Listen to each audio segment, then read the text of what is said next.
সম্প্রতি দেশের একটি বেসরকারি গণমাধ্যমের অনুসন্ধানে বেরিয়ে আসে বিসিএস সহ ৩০টি নিয়োগ পরীক্ষায় প্রশ্ন ফাঁসের তথ্য। বাংলাদেশ সরকারি কর্ম কমিশনের বিপিএসসি ৬ কর্মকর্তা ও কর্মচারীর একটি সিন্ডিকেট দীর্ঘদিন ধরে প্রশ্ন ফাঁসের সঙ্গে জড়িত বলে প্রতিবেদনে উল্লেখ করা হয়। অভিযুক্ত কর্মচারীদের একজন পিএসসির চেয়ারম্যানের সাবেক গাড়ি চালক সৈয়দ আবেদ আলী জীবন। মাদারীপুরের ডাসার উপজেলার বাসিন্দা আবেদ আলী একজন ড্রাইভার হলেও তার কোটি কোটি টাকার সম্পদের তথ্য সামনে আসছে।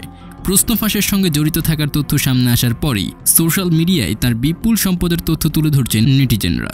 ঢাকার ভেতর তার ২টি বহুতল ভবন, মাদারীপুরে আলিশান বাড়ি রয়েছে এমন তথ্য সামনে আসছে। তবে সৈয়দ আবেদ আলীর ফেসবুক পেজে নিজের একটি হোস্টেলের তথ্য তুলে ধরেছেন তিনি নিজেই। ১৮ মে এক পোস্টে তিনি লিখেন, আমাদের নতুন হোটেলের ভিত্তিপ্রস্তর স্থাপন করলাম আজ, হোটেল সান মেরিনা, কুয়াকাটা। এদিকে সোশ্যাল মিডিয়ায় আলোচিত হচ্ছেন আবেদ আলীর ছেলে সৈয়দ সোহানুর রহমান সিয়ামো।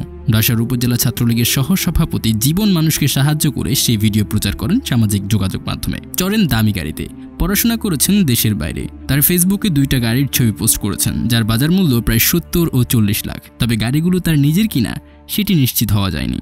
ফেসবুকে বাবা আবেদ আলীর একটি ছবি পোস্ট করে সীমায় লিখেন, আব্বু কুয়াকাটা গিয়েছিল একটা ব্যবসায়িক সফরে, সেখানে স্থানীয় এক ছোট ভাই ছবিটি তুলে ইনবক্সে দিল। সাধারণত আব্বু কোনো ওয়াক্তের নামাজ অবহেলা করে না, যখন যেখানে থাকে তখন সেখানে পাক পবিত্র জায়গা খুঁজে নামাজ আদায় করে নেয়। খুব সম্ভবত সৃষ্টিকর্তার প্রতি গভীর ভালোবাসা না থাকলে এটা সম্ভব নয়। আল্লাহ আমার বাবাকে কবুল করুক। তবে একজন গাড়ি চালক কিভাবে এত সম্পদের মালিক হলেন সেই প্রশ্ন করেছেন নেটিজনরা।